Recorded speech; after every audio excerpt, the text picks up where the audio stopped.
Bonjour à tous, Rita Elderal, Vanessa Servaille des France.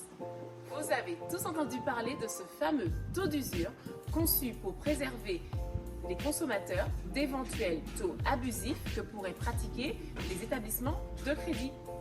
Malheureusement, ne suivant pas assez vite la hausse rapide des taux immobiliers constatée depuis le début de l'année, le taux d'usure s'est retourné contre les emprunteurs. Savez-vous que ce mois-ci, 11% des prêts immobiliers qui avaient été accordés l'année dernière ont été refusés en France à cause de ce taux d'usure, soit environ 220 000 ménages. Mais qu'est-ce que le taux d'usure en fait? Let's go! Appelé également seuil d'usure, c'est le taux maximal auquel les établissements de crédit ont le droit plutôt d'octroyer un prêt immobilier ou consommation sous peine de poursuite judiciaire. Il est fixé par la Banque de France et est révisé tous les 3 mois. Le taux d'usure ne se limite pas qu'au taux d'emprunt. Il englobe également d'autres coûts tels que les frais de dossier, les frais d'assurance emprunteur, les frais de garantie obligatoires comme tout ce qui est hypothèque et caution.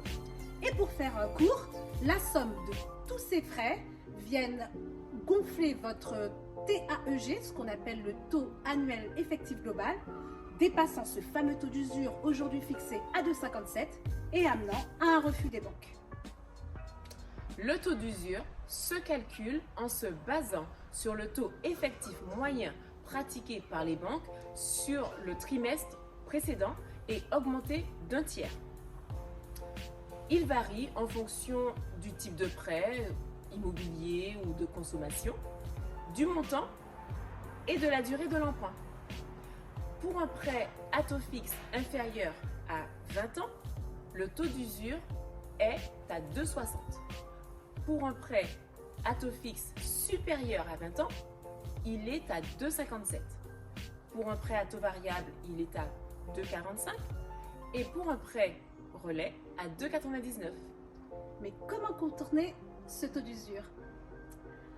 Puisqu'on ne peut le réduire, les solutions seraient tout simplement de négocier votre taux d'emprunt ainsi que tous les autres frais, commissions et rémunérations, comme par exemple les frais d'ouverture de compte. Et pour terminer, le mieux serait de demander une délégation d'assurance afin de diminuer, de trouver une assurance moins chère dans un autre établissement.